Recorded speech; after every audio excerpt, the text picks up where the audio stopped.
नमस्कार दोस्तों, welcome to सरकार स्टडी बेस। तो चलिए, हमारे जो है बैंकिंग से रिलेटेड लेक्चर चल रहे हैं यहाँ पे। बैंकिंग से रिलेटेड जो टॉपिक है वो हम कवर कर रहे हैं यहाँ पे। इंडियन इकोनॉमी यानी कि एमपीपीएससी मेंस के अंतर्गत पेपर 2 है, उसके अंतर्गत पार्ट बी, और हम देख रहे हैं यूनिट फर्स्ट। तो यहाँ हमने बहुत सारी चीज़ें कवर कर ली है बैंकिंग से रिलेटेड, ठीक है। और यहाँ हम देख सकते हैं भारतीय स्टेट बैंक के बारे में हम बात करेंगे यहाँ पे। तो भारतीय स्टेट बैंक होता क्या है? स्टेट बैंक ऑफ इंडिया इसको बोला जाता है। पहले तीन जो प्रेसिडेंसी बैंक है, अंग्रेजों ने अपने हित के लिए, यहाँ पे ईस्ट इंडिया कंपनी थी, उन्होंने अपने हित के लिए तीन प्रेसिडेंसी बैंक यानी कि कोलकाता, बॉम्बे और मद्रास के नाम से यहाँ पे बैंकों को क्या किया गया था, स्टार्ट किया गया था। फिर 1921 में उनको तीनों को मर्ज कर दिया गया असफल होने के कारण, और उससे बोला गया इंपीरियल बैंक।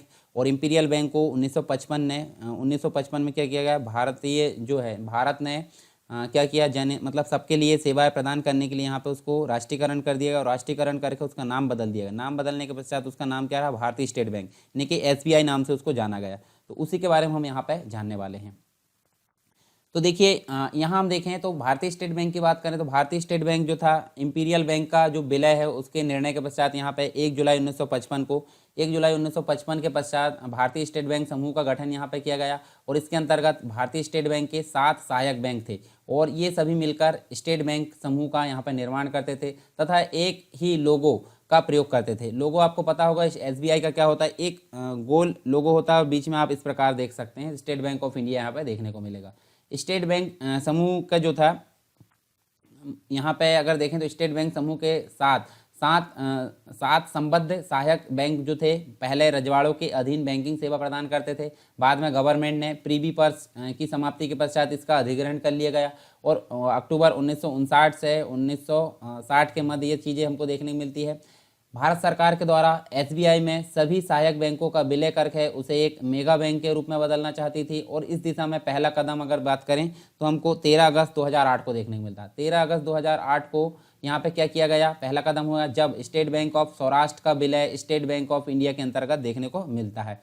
उसी के पश्चात पुनः 19 जून 2009 की बात करें तो इसको भारत सरकार ने स्टेट बैंक ऑफ इंदौर का जो है भारतीय स्टेट बैंक में विलय करने की संस्तुति यहाँ प्रदान की। और इस बैंक में भारतीय रिजर्व बैंक की जो शेयरधारिता है पहले से ही यहाँ पे कितनी थी, 98 कुछ परसेंट, यानी कि 98.3% यहाँ देखने को मिली थी। 1 अप्रैल 2017 की बात करें तो 1 अप्रैल 2017 को भारतीय स्टेट बैंक के 5 सहयोगी बैंकों को और भारतीय महिला बैंक का विलय यहाँ पे कर दिया गया।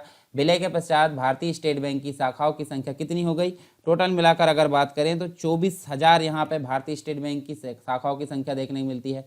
भारतीय स्टेट बैंक के जो मतलब इसके अंतर्गत जो 5 सहायक बैंक थे उनकी अगर बात करें तो यहाँ पे हमको देखने को मिलता है state bank of Hyderabad, state bank of Bikaner and Jaipur, state bank of Mysore, state bank of Patiala, state bank of Travancore. तो ये 5 जो बैंक है इसका मर्ज किया गया, साथ में जो भारतीय महिला बैंक है उसका भी यहाँ पे विलय कर दिया गया।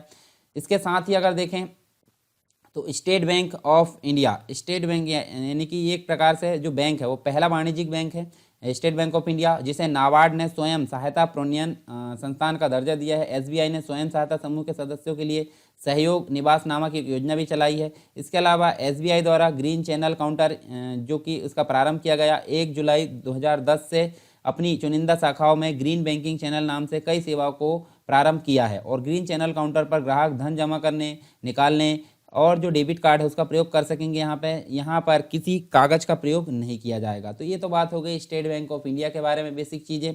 अब बात कर लेते हैं हम किसकी, मौद्रिक एवं साख नीति की। मौद्रिक नीति और साख नीति यानी monetary and credit control, monetary policy और क्रेडिट पॉलिसी इसको बोला जाता है। तो हम इसके बारे में देख लेते हैं बेसिक चीज़ें कुछ। किसी भी देश की अगर बात करें, किसी देश की सरकार के द्वारा या फिर केंद्रीय बैंक के द्वारा विशेष आर्थिक उद्देश्य की प्राप्ति के लिए, जैसे अगर बात करें मूल्य की स्थिरता के लिए, विनिमय दरों के लिए, रोजगार के लिए, आर्थिक विकास के लिए, इन सभी को बढ़ाने के लिए यहाँ पे अर्थव्यवस्था में मुद्रा की मात्रा के प्रसार तथा संकुचन के प्रबंधन को हम क्या बोलते हैं यहाँ पे, मॉनेटरी पॉलिसी यानी कि मौद्रिक नीति इसको बोला जाता है। और मौद्रिक नीति में जो होता है निश्चित उद्देश्यों की पूर्ति के लिए मुद्रा एवं साख की मात्रा को नियमित और नियंत्रित यहाँ पे किया जाता है। मतलब मुद्रा एवं साख की मात्रा को नियमित और मतलब नियंत्रित यहाँ पे किया जाता है। एक अच्छी मौद्रिक नीति वह है जिसमें आंतरिक मूल्य स्तर में सापेक्षिक स्थिरता, विनिमय दरों में स्थायित्व, आर्थिक विकास, आर्थिक स्थिरता और रोजगार की समुचित व्यवस्था यहाँ पे की जा सके। तो ये चीज़ हमको देखने को मिलती है मॉनेटरी पॉलिसी के अंतर्गत या फिर मॉनेटरी साख नीति के अंतर्गत। फिर मौद्रिक नीति का कोई निश्चित और व अपरिवर्तनशील सिद्धांत नहीं है। देश काल और आर्थिक परिस्थितियों के अनुसार इसमें परिवर्तन किया जा सकता है। और जो भारतीय रिजर्व बैंक है यानी कि आरबीआई है, तो भारत में यह नीति कौन जारी करता है? आरबीआई के द्वारा ये नीति घोषित की जाती है। तो कुछ बेसिक चीज़ें थी किसकी, मौद्रिक नीति के बारे में। इसके उद्देश्य क्या होते हैं, मतलब मौद्रिक नीति को लाने के पीछे या मौद्रिक नीति को रन करने के पीछे उद्देश्य क्या होते हैं, तो उसके बारे में हमको देखने को मिलता है। यहाँ पे मुख्य रूप से कुछ चीज़ें देखने को मिलती है। जैसे देखिए, पहला कीमतों में स्थायित्व है। कीमतों में स्थायित्व यानी कि प्राइस की स्टेबिलिटी होती है। तो देखिए, कीमतों में स्थायित्व का तात्पर्य क्या होता है? कीमतों में आने वाले उतार चढ़ाव को नियंत्रित करना होता है।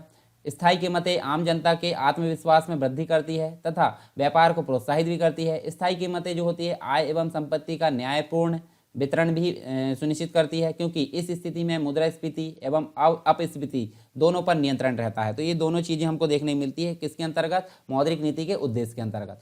दूसरा जो मुख्य उद्देश्य होता है इसका, विनिमय दरों में स्थायित्व। विनिमय दरों में स्थायित्व यानी कि स्टेबिलिटी एंड एक्सचेंज रेट।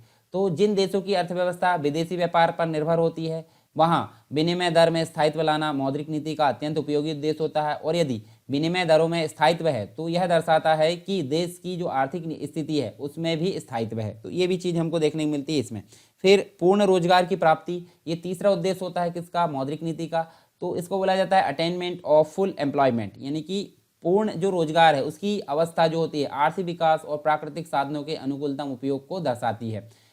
बचत और जो निवेश होता है उसमें साम्य स्थापित करके पूर्ण रोजगार के लक्ष्य की प्राप्ति भी मौद्रिक नीति का स्वाभाविक उद्देश्य यहाँ पे होता है। पूर्ण रोजगार का जो लक्ष्य होता है उसको प्राप्त करने के लिए उत्पादन एवं मांग में वृद्धि होना आवश्यक होता है। आर्थिक उछाल की अगर बात करें जिसे हम इकोनॉमिक बूम बोलते हैं, ठीक है, तो आर्थिक उछाल इसको बोला जाता है। इसके दौरान इसमें स्वतः ही अपेक्षित वृद्धि होती है, परंतु मंदी के दौरान मौद्रिक नीति के माध्यम से बेरोजगारी को नियंत्रित किया जा सकता है। तो ये दोनों चीज़ हमको देखने को मिलती है। तीसरा जो उद्देश्य होता है मौद्रिक नीति के अंतर्गत ये होता है इकोनॉमिक डेवलपमेंट, यानी कि मूल्य की स्थिरता। ठीक है, मूल्य की स्थिरता या फिर हम बोल सकते हैं देखिए पूर्ण रोजगार। तो दोनों चीज का जो स्तर होता है उसको प्राप्त करने के उद्देश्य से आर्थिक प्रगति के लिए मात्र सहायक उद्देश्य होते हैं। वास्तव में अगर बात करें तो इसका मुख्य लक्ष्य क्या होता है? आर्थिक विकास को बढ़ावा देना होता है, यानी कि जो मॉनेटरी पॉलिसी उसका मुख्य उद्देश्य आर्थिक विकास को बढ़ावा देना होता है और उसका उच्च स्तर बनाए रखना होता है। आर्थिक विकास में वृद्धि के लिए प्रभावी ढंग से बचतों को प्रोत्साहित करना और इस बचत मतलब जो इस बचत है, इस प्रकार की जो बचत है उसको नियमित या नियोजित ढंग से निवेश करना मौद्रिक नीति का प्रमुख उद्देश्य माना जाता है। नेक्स्ट जो है आय में स्थिरता। आय में स्थिरता क्या होती है? ये भी मुख्य उद्देश्य होता है किसका? मौद्रिक नीति का। तो ये देखिए, आय में स्थिरता यानी कि मौद्रिक नीति द्वारा व्यापार चक्रों पर नियंत्रण लगाकर जनता की आय में अस्थिरता को कम किया जा सकता है। मौद्रिक नीति जो होती है मुद्रा प्रसार व संकुचन, मुद्रा संकुचन के कारण उत्पन्न जो अस्थिरता है उसको कम करने में भी काफ़ी सहायक होती है। इसके बाद नेक्स्ट जो है बचत एवं निवेश में साम्यता, यानी कि हम बोले थे equality between saving and investment. तो मौद्रिक नीति जो होती है इसका उद्देश्य जो होता है बचत एवं निवेश में साम्य बनाए रखना ताकि पूर्ण रोजगार के लक्ष्य को प्राप्त किया जा सके। और मौद्रिक नीति का एक उद्देश्य बचत एवं निवेश में वृद्धि करना भी होता है। मौद्रिक नीति जनता की आय में वृद्धि करके उसे जो है बचत के लिए प्रोत्साहित करती है। बचत होने से निवेश को भी प्रोत्साहन यहाँ पे मिलता है। फिर नेक्स्ट जो उद्देश्य होता है इसका आर्थिक स्थिरता, यानी कि इकोनॉमिक स्टेबिलिटी। तो बहुत सारी चीज़ें यहाँ पे फायदे की देखने को मिलती है मौद्रिक नीति के अंतर्गत। तो विकसित देशों में मौद्रिक नीति के लक्ष्य जो होते हैं विकासशील अथवा अल्प विकसित देशों की अपेक्षा सीमित होते हैं। वहाँ इसका मुख्य उद्देश्य आर्थिक स्थिरता बनाए रखना होता है और विकास के साथ मुद्रा की मांग भी बढ़ते जाती है। इसलिए उचित मौद्रिक नीति के माध्यम से मुद्रा की मांग व पूर्ति में साम्यता बनाए रखना या साम्यता बनाई रखी जा सकती है। लास्ट जो उद्देश्य होता है मौद्रिक नीति का विकास के लिए साधन उपलब्ध करवाना है, यानी कि प्रोवाइडिंग सोर्सेस फॉर डेवलपमेंट। तो उचित मौद्रिक नीति की बात करें तो इसके माध्यम से देश के आर्थिक विकास के लिए आवश्यक साधनों की जो व्यवस्था है वो भी की जा सकती है। अब विकासशील देशों की बात करें तो विकासशील देशों में विकास के लिए आवश्यक वित्तीय जो साधन होते हैं उसका अभाव होता है। इसलिए उचित मौद्रिक नीति अपनाकर आवश्यकता अनुसार मुद्रा एवं साख की आपूर्ति में वृद्धि की जा सकती है, जो देश के आर्थिक विकास में काफ़ी सहायक होती है। तो ये चीज़ हमको देखने को मिलती है किसके अंतर्गत? ये देखने को मिलती है हमको मौद्रिक नीति के उद्देश्य के अंतर्गत। एक दो चीज़ और देखिए आप, जैसे एक होता है NFRA। NFRA का मतलब क्या होता है? राष्ट्रीय वित्तीय सूचना प्राधिकरण इसको बोला जाता है। ठीक है। नेशनल फाइनेंशियल जो मतलब जो एक्ट है, यानी कि अथॉरिटी जो होता है, इंफॉर्मेशन अथॉरिटी होती है, जो इसके अंतर्गत जो प्रधानमंत्री की अध्यक्षता में केंद्रीय मंत्रिमंडल ने राष्ट्रीय वित्तीय सूचना प्राधिकरण यानी कि NFRA इसकी स्थापना की अनुमति प्रदान की और एक अध्यक्ष, पूर्णकालिक सदस्य के 3 पद, सचिव के लिए 1 पद की प्रस्ताव की यहाँ पे मंजूरी दी गई NFRA के तहत। प्राथमिक उधारी दर भी होती है यहाँ पे, तो उसके बारे में हम बाद में विस्तार से बात करेंगे। बहुत सारी चीज़ें हमको देखने को मिलेगी। बेस रेट सिस्टम, आधार जो दर प्रणाली है वो भी हम देखेंगे। सीमांत निधि लागत पर आधारित ऋण दर है वो भी यहाँ देखेंगे। एक्सटर्नल बेंचमार्क दर क्या होती है, तो ये सारी चीज़ हम बाद में देखने को मिलेगी। Financial benchmark India private limited के बारे में हम देखेंगे। RBI से जो है ऋण प्राप्ति के लिए काफ़ी यहाँ पर शर्तें होती है, ऋण प्राप्त कैसे करते हैं वो चीज़ हमको देखने को मिलेगी आगे। तो हम देखने वाले हैं यहाँ बैंकिंग सुधार के बारे में। बैंकिंग क्षेत्र में सुधार के लिए समय समय पर क्या हुआ, विभिन्न प्रकार की कमेटियों या समितियों का गठन किया गया। तो उन समितियों के बारे में हम देखेंगे, कब किसका गठन किया गया, किसके द्वारा किया गया, कौन उसका अध्यक्ष था, ठीक है, किसकी अध्यक्षता में किया गया, क्या क्या उसके द्वारा सिफारिश की गई और गवर्नमेंट के द्वारा उनमें से किन सिफारिशों को माना गया। तो यहाँ रिफॉर्म्स देखेंगे हम, रिफॉर्म्स इन बैंकिंग सेक्टर यानी बैंकिंग क्षेत्र में सुधार। तो हमको देखने को मिलेगा विभिन्न प्रकार की समिति। तो विभिन्न प्रकार की समिति कौन कौन सी हो सकती है, एक तो है नरसिम्हन समिति फर्स्ट आई थी, उसी को लेकर आगे आई थी नरसिम्हन समिति सेकंड, फिर गोलपुरिया समिति आई थी, वर्मा समिति आई थी, दामोदरन समिति। अब आपके लिए क्वेश्चन आएगा कि जैसे आपको एक नाम दे दिया जाएगा गोलपुरिया समिति दे दी गई और इसमें पूछ लिया गया कि ये किससे संबंधित है, तो आपको बताना ये बैंकिंग सुधार से संबंधित है। तो ये चीज़ आपको पता होनी चाहिए मुख्य रूप से। फिर बाद में उसके अंदर की डिटेल आपको देखना है, पहले मोटा मोटा याद रखना है, फिर उसके अंदर बारीकी आपको ध्यान से देखना है। तो देखिए भारतीय अर्थव्यवस्था की अगर बात करें तो पहला हमको देखिए यहाँ पे जो नरसिम्हन समिति है उसके अंतर्गत हमको क्या देखने को मिलता है, 1991 की बात करते हैं। 1991 में जो भारतीय अर्थव्यवस्था है उसमें 1991 के जो आर्थिक संकट है उसके पश्चात बैंकिंग क्षेत्र में सुधार के उद्देश्य से 1991 में ही यानी कि जून 1991 में नरसिम्हन जो थे उन्हीं के नाम से देखिए M नरसिम्हन की अध्यक्षता में वित्तीय प्रणाली पर समिति की स्थापना की गई, जिसे नरसिम्हन समिति बोला गया और जिसने अपनी संस्तुतियां मतलब सिफारिशें दिसंबर में, ठीक है, दिसंबर 1991 जून में क्रिएट की गई और दिसंबर 1991 में उसने अपनी सिफारिशें या संस्तुति प्रेस की। नरसिम्हन समिति फर्स्ट ने बैंकों की आर्थिक कार्यकुशलता और प्रतिस्पर्धात्मकता उसमें वृद्धि के लिए बैंकों में जमा पूंजी की आवश्यकता को बढ़ाने के लिए बहुत सारी अनुशंसाएं प्रदान की। कौन कौन सी हो सकती है वो, जैसे उदाहरण के तौर पर मैं बताता हूँ, बैंकों को अधिक स्वायत्त बनाया जाए यानी ऑटोनोमस बॉडी बनाया जाए, उसको बनाते हुए उन पर रिजर्व बैंक और वित्तीय मंत्रालय की दोहरी नियंत्रण व्यवस्था को समाप्त किया जाए। बैंकों तथा वित्तीय संस्थाओं पर निगरानी और निरीक्षणात्मक जो कार्य है उसकी जिम्मेदारी रिजर्व बैंक के द्वारा गठित एक अर्ध स्वायत्त संस्था को सौंप देनी चाहिए, यानी कि बैंकों के भार है उसको कम करने के लिए सिफारिश की गई। फिर उसके अलावा 8% पूंजी पर्याप्तता अनुपात यानी कैपिटल एडिक्वेसी जो रेशो है उसको प्राप्त करने का लक्ष्य होना चाहिए। यह काम जो है विभिन्न चरणों में संपन्न किया जा सकता है। फिर एक और थी लाइसेंस नीति, यानी कि पहले अगर किसी को उद्योग या कुछ चीज़ें यहाँ पे संस्था स्थापित करना है तो बहुत सारी कार्रवाई यहाँ पे होती थी, तो लाइसेंस नीति को समाप्त करने की सिफारिश भी इसके द्वारा की गई। 1991 और 92 से जो है वैधानिक तरलता अनुपात जिसे हम SLR, ठीक है, स्टैट्यूटरी जो लिक्विडिटी रेशो है उसमें क्रमबद्धता रूप से कमी की जानी चाहिए, ये भी इसके द्वारा सिफारिश की गई। बैंकों के आधुनिकीकरण के लिए ग्राहक सेवा को और कुशल बनाया जाए, तो ये सारी सिफारिशें किसकी थी, नरसिम्हन समिति फर्स्ट की थी। और इस समिति ने 4 स्तरीय बैंकिंग संरचना यानी अंतर्राष्ट्रीय, राष्ट्रीय, क्षेत्रीय और स्थानीय, इन चारों की जो है यानी अंतर्राष्ट्रीय स्तर पर बैंक होना चाहिए, राष्ट्रीय स्तर पर होना चाहिए, उसके अलावा क्षेत्रीय स्तर पर भी होना चाहिए, राज्य स्तर पर यानी और स्थानीय स्तर पर भी। तो ये 4 स्तरीय बैंकिंग संरचना की यहाँ पे अनुशंसा भी की इस समिति ने। दूसरी जो समिति आई थी नरसिम्हन समिति सेकंड, इसी के आगे हम देखें तो ये 1998 में हमको देखने मिलती है नरसिम्हन समिति सेकंड। नरसिम्हन समिति सेकंड ने पूंजीगत खातों के संदर्भ में रुपए की पूर्ण परिवर्तनीयता को लागू करने के पूर्व भारतीय वित्तीय जो तंत्र है उसको अधिक सक्षम और प्रभावशाली बनाने के लिए कई अनुशंसाएं की। इनका उद्देश्य जो था हम देखें तो इनका उद्देश्य जो परिसंपत्तियां होती है उसकी गुणवत्ता में, मतलब जो संपत्तियां होती है उसकी गुणवत्ता में सुधार करते हुए बैंकों में जमा धन के जोखिमों को कम करना होता है। तो क्या क्या सिफारिश इसके द्वारा की गई थी, एक तो था इसके द्वारा मतलब बैंकों का विलय होता है, साथ में एक होता है अधिग्रहण, मतलब एक बड़ा बैंक छोटे बैंक को मतलब क्या कर लेता है अपने अंदर जोड़ लेता है, तो अधिग्रहित करना। तो एक होता है विलय और एक अधिग्रहण, इसकी अनुमति प्रदान दी जाए, मतलब नरसिम्हन समिति सेकंड के द्वारा क्या की गई, सिफारिश की गई, अनुशंसा की गई। कमजोर बैंकों की पुनर्स्थापना हेतु लघु बैंकों की अवधारणा को अपनाया जाए। फिर उसके बाद इक्विटी शेयर यानी सार्वजनिक बैंकों में सरकार की जो इक्विटी है, इक्विलिटी जो शेयर है, ठीक है, उसको 33% के नीचे लाया जाए। रिजर्व बैंक की नियामक और जो प्रशासन संबंधी क्रिया है उसको पृथक करने के लिए वित्तीय पर्यवेक्षण बोर्ड को स्वायत्ता प्रदान की जाए। बैंकों के कंप्यूटरीकरण पर बल देते हुए सक्षम बैंकों को सार्वभौम बैंकिंग की संकल्पना के अंतर्गत लाया जाए। उसके अलावा एक और बात की गई, जो एनपीए होता है, एनपीए मतलब गैर निष्पादित संपत्तियां, जिसके बारे में हम आगे विस्तार से बात करेंगे, तो इसकी जो है समय सीमा को 180 दिन से कम करके 90 दिन की अनुशंसा की गई।